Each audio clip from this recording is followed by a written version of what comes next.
Thank you, Mr. Chairman. Since the topic of the debt ceiling came out, let me just remind all of us of something that we know very well, and that is our Democratic colleagues can raise the debt limit all by themselves anytime they want, and there's nothing Republicans could do to stop them.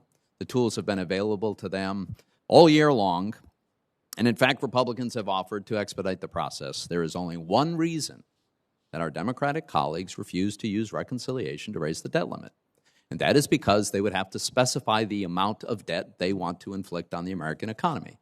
They want to avoid accountability for this terrible spending spree they're engaged in by obfuscating and not specifying a dollar amount. I think we should be very clear about what's going on here. Mr. Powell, under the Fed's new flexible average inflation targeting, the inflation target remains at 2%, but now it's on an average over an unspecified time frame. Core PCE, the Fed's preferred inflation metric, is running about above 2% over the past 5 years, nearly 3% over the past 2 years, and 4.1% over the past year. So it's above target, it has been above target, and it's accelerating. And yet the Fed has maintained an extraordinary emergency monetary policy stance. It looks to me like this framework appears to be a weakening of the Fed's commitment to stable prices. Now, I know you believe this is transitory, but everything's transitory. Life is transitory. How long does inflation have to run above your target before the Fed decides maybe it's not so transitory? Well, first of all, the test that we've articulated, I think, clearly has been met now. You're absolutely right. Inflation has run well above 2% for long enough that if you look back a few years, inflation averages 2%. So I think we can say that is taken. It was not the case going into this episode. It had been many years since we had inflation at 2%. So I think the word transitory has different meanings to different people. To many, it carries a sense of short-lived. We tend to use it to mean that it won't leave a permanent mark in the form of higher inflation. I think it's probably a good time to retire that word and try to explain more clearly what we mean. Well, it still strikes me as just extraordinary that the economy it's long past recovery. We're in a full-blown expansion.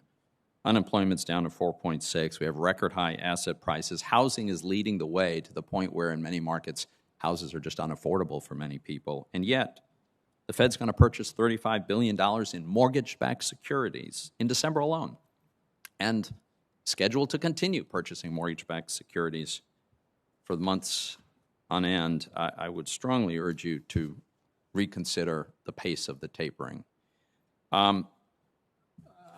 Secretary Yellen, I want to follow up on the discussion about payment stablecoins. In the President's Working Group, payment stablecoins were defined, and the definition is, and I quote, "Those stablecoins that are designed to maintain a stable value relative to a fiat currency and therefore have the potential to be used as a widespread means of payment," end quote.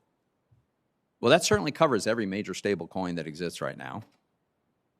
And what strikes me as perplexing is that the President's Working Group recommendation is that all such stablecoins be required to be issued by depository institutions only. But yet, as you know, the mechanism by which the value of the stablecoin is maintained relative to a fiat currency, they vary significantly. Some arguably look somewhat like depository institutions. Others look much more like money market accounts. Still others look like something wholly new. Why suggest that they all must be regulated the same way and treated as depository institutions? Well, they all have the potential to be used as a means of payment, regardless of how they are used at the outset when they're introduced. And the structure that they espouse and adhere to, which is that they have a stable value relative to a fiat currency, that is really what depository institutions guarantee. I would just suggest that we really think this through. I think the very fundamentally different designs suggest that there might be different regulatory approaches. I'm going to run out of time here, so Mr. Chairman, I just want to note that Pillar 1 of the Biden administration's international tax agreement will be the most significant international tax change in 100 years. To implement it, every one of our bilateral our bilateral tax treaties would need to be modified. There is no historical precedent for bypassing the Senate treaty process to implement Pillar 1. Secretary Yellen, during a recent Finance Committee briefing, I asked you to acknowledge that administration would need to come to the Senate for treaty approval to implement Pillar 1. You responded that Treasury has yet to determine whether a treaty will be needed or not. In my view, and that of many of my colleagues, implementing Pillar 1 would require modifications to our existing bilateral tax treaties, and those modifications must be approved by 2/3 of the Senate. The executive branch cannot ignore the Senate on a matter that is clearly our constitutional responsibility. Thank you, Mr. Chairman. Thanks, Senator Toomey. Senator Reid is recognized from Rhode Island. Thank you, Mr. Chairman. And first, let me